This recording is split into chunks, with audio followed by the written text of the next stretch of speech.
இயேசு சந்தித்த 7 முக்கியமான வீடுகள்.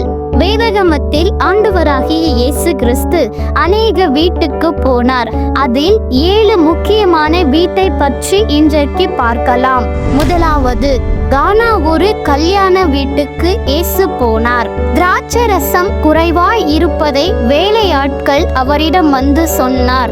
6 கச்சாடி நிறைய தண்ணீர் நிரப்புங்கள் என்று இயேசு சொன்னார். உடனே வேலையாட்கள் அப்படி செய்தார்கள். அவர் 6 கச்சாடிகள் கிட்டே போய் அவர் ஸ்தோத்திரம் பண்ணார்.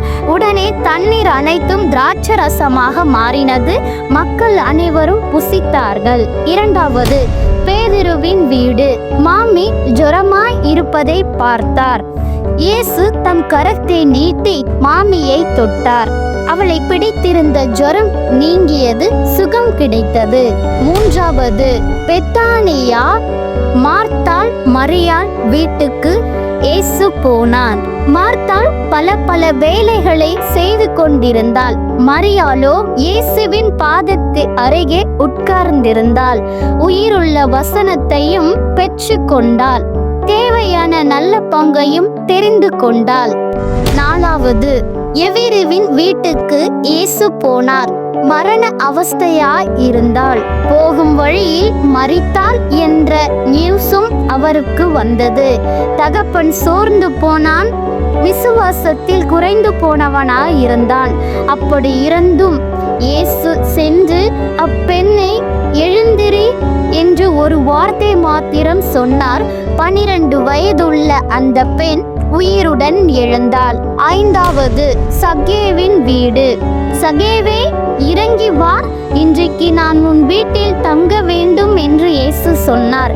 அதற்கு சகேயு, நான் ஒரு பாவியான மனுஷன். மக்கள் எல்லாரும் என்னை பாவி என்று ஒதுக்கி தள்ளுவாங்க. என்னோட வீட்டுக்கு இயேசு வராரா என்று அவர் ஒரு ஆச்சரியமாய் பார்த்தார். ஆனாலும் அந்த பாவியான வீட்டுக்கு இயேசு போனார். அந்த வீட்டுக்கு மிகவும் சந்தோஷம் வந்தது. அவன் வீட்டுக்கு ரட்சிப்பும் வந்தது. ஆறாவது, எருசலேம் மேல் வீடு.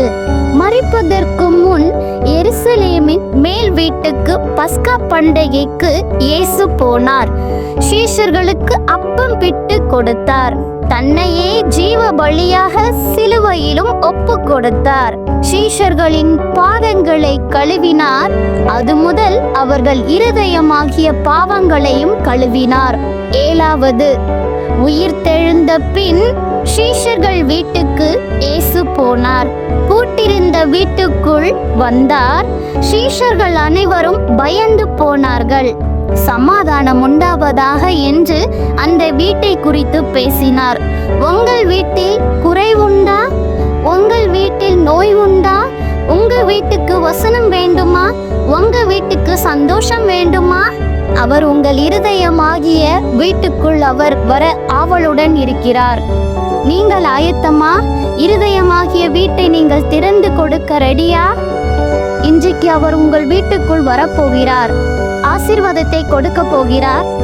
ஒரு சந்தோஷமான வாழ்க்கை உங்கள் சரீரத்திலும் உங்கள் வாழ்க்கையிலும் கொடுத்து உங்களை ஆசீர்வதிக்கட்டும். ஆமென், ஆமென்.